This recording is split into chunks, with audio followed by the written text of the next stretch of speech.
نحمدہ و نصلی علی رسول الکریم اما بعد اعوذ باللہ من الشیطان الرجیم بسم اللہ الرحمن الرحیم ان الذین یلحدون فی آیاتنا لا یخفون علینا فمن یلقی فی النار خیر امن یاتی آمنا یوم القیامت اعملوا ما شئتم انہ بما تعملون بصیر ان الذین کفروا بالذکر لما جاءہم وانہ لکتاب عزیز لا یاتیہ الباطل من بین یدیہ ولا من خلفہ تنزیل من حکیم حمید ما یقال لك إلا ما قد قيل للرسل من قبلك إن ربك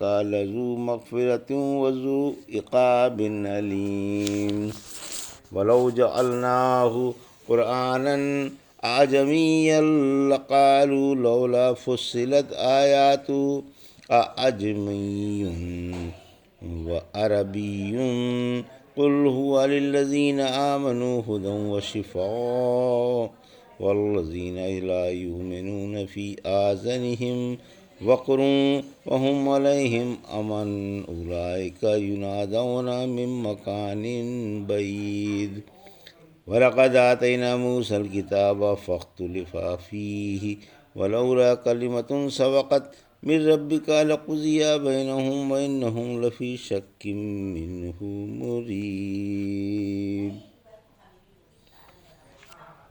ابھی آپ نے سورہ فصلت کی آیت 40 سے 45 کی تلاوت سماعت فرمائی۔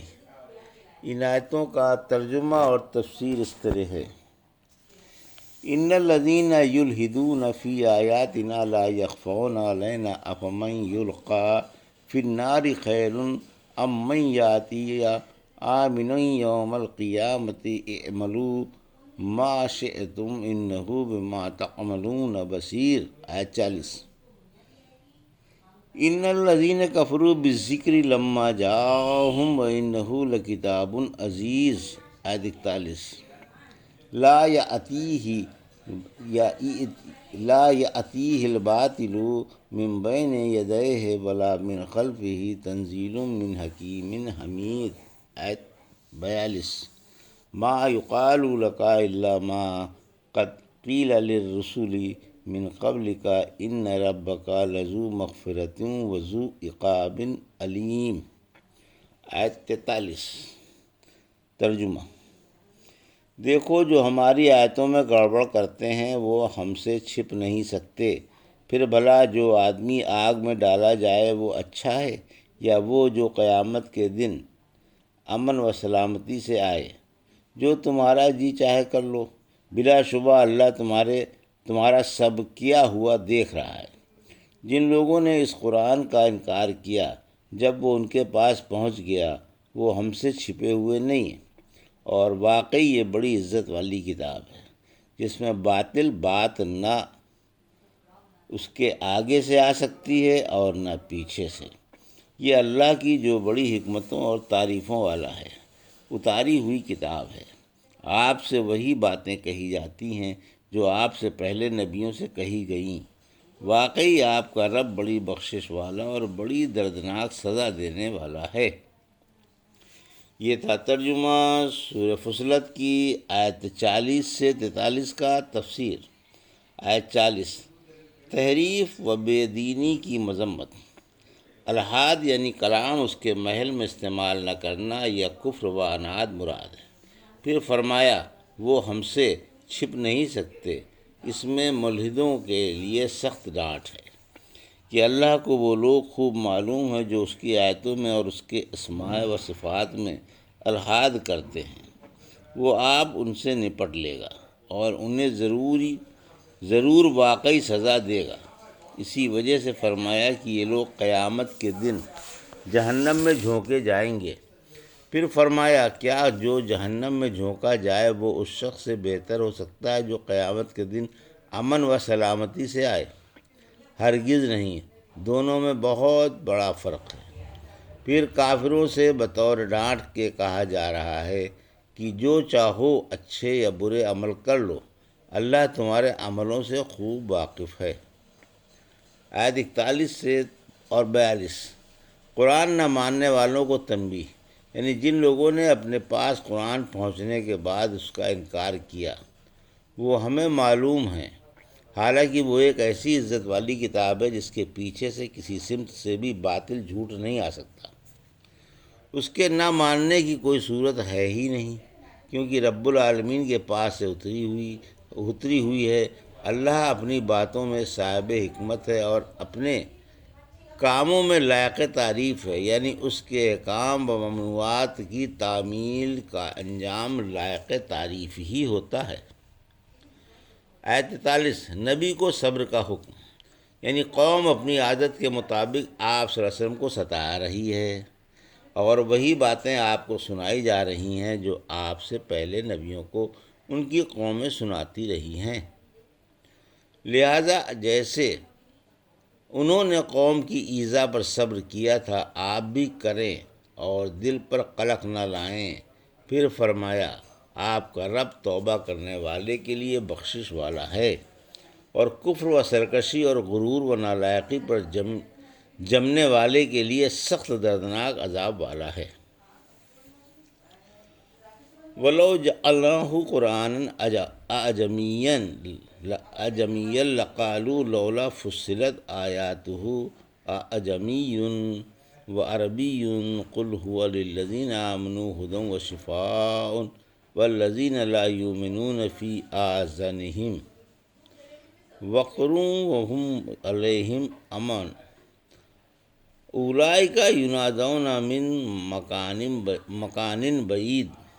آیت 44، وَلَقَدْ آتَيْنَا مُوسَى الْكِتَابَ فَاخْتُلِفَ فِيهِ وَلَوْلَا كَلِمَةٌ سَبَقَتْ مِن رَّبِّكَ لَقُضِيَ بَيْنَهُمْ وَإِنَّهُمْ لَفِي شَكٍّ مِّنْهُ مُرِيبٍ۔ آیت 45، ترجمہ، اگر ہم اسے کسی اور زبان میں قرآن بناتے تو یہ یوں کہتے کہ اس کی آیتیں صاف صاف کیوں نہیں بیان کی گئیں۔ کیا بات ہے کہ عجمی کتاب ہے اور عربی رسول ہے۔ آپ فرما دیں کہ یہ قرآن ایمانداروں کے لیے رہنما ہے اور شفا ہے اور بے ایمانوں کے کانوں میں ڈھانٹ ہے، اور یہ ان پر اندھیرا ہے۔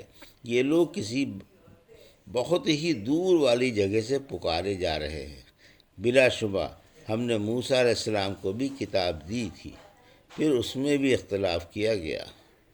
اگر ایک بات نہ ہوتی تو جو آپ کے رب کی طرف سے پہلے طے ہو چکی ہے تو ان کا فیصلہ ہو چکا ہوتا۔ یہ تو اس کی طرف سے تردد میں ڈالنے والے شک میں مبتلا ہیں۔ یہ تھا ترجمہ آیت 44 اور 45 کا تفسیر۔ آیت 44، قرآن پر ایمان نہ لانا دھاندلی ہے، چونکہ اللہ نے قرآن کو اس کے معجزانہ فصاحت و بلاغت کو اور اس کے لفظی اور معنوی خوبیوں کو بیان فرمایا، مگر پھر بھی مشرک اس پر ایمان نہیں لائے۔ اس لیے فرمایا کہ ان کا کفر ہٹ دھرمی اور دھاندلی کا ہے۔ سورہ شعراء کی آیت 198-199 میں فرمایا، ہم اس کو کسی اجمی پر اتارتے اور وہ انہیں پڑھ کر سناتا تو اس پر ایمان نہیں لاتے۔ اسی طرح اگر سارا قرآن کسی اجمی لغت میں اتر آتا تو یہ ہٹ دھرمی اور دھاندلی سے کہہ دیتے کہ کیسی بے جوڑ بات ہے، رسول تو عربی ہو اور اس پر اتری ہوئی کتاب اجمی۔ یہ کتاب عربی زبان میں تفصیل سے کیوں نہیں اتری؟ نہ ماننے کے 100 بہانے۔ یا یوں کہہ دیتے کہ کچھ تو قرآن اجمی زبان میں اترا ہے اور کچھ عربی میں، آخر یہ کیوں؟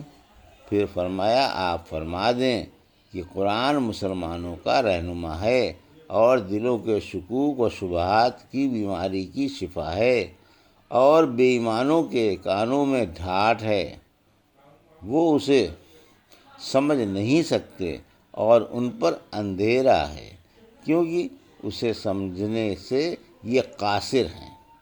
سورہ اسراء کی آیت 82 میں فرمایا قرآن میں ہم ایسی آیتیں اتارتے ہیں جو ایمان والوں کے لیے شفا و رحمت ہیں اور ظالموں کے نقصان میں اضافہ ہی کرتی ہیں۔ پھر فرمایا کہ وہ دور سے پکارے جا رہے ہیں۔ آیت 45 صبر کا حکم، یعنی ہم نے موسیٰ علیہ السلام کو تورات دی تھی، لوگوں نے آپ کو بھی جھٹلایا تھا اور ایذائیں پہنچائی تھیں، لہٰذا آپ بھی اولو العزم پیغمبروں کی طرح صبر کرتے رہیں۔ پھر فرمایا اگر اللہ یہ بات پہلے سے طے نہ کر چکا ہوتا کہ حساب قیامت کے دن لیا جائے گا تو ان پر فوراً عذاب آ جاتا، بلکہ ان کے لیے ایک وعدہ ہے جس کا آگے پیچھے وہ ہونا ناممکن ہے۔ ان کا قرآن کو جھٹلانا یقین و بصیرت پر نہیں بلکہ شک و تردد پر ہے۔ یہ تھا سورہ فصلت کی آیت 40 سے 45 کا ترجمہ اور تفسیر جو بھی آپ نے سماعت فرمائی۔ بارک اللہ لی و لکم فی القرآن الحکیم، نفعنا ایاکم بآیات الذکر الحکیم۔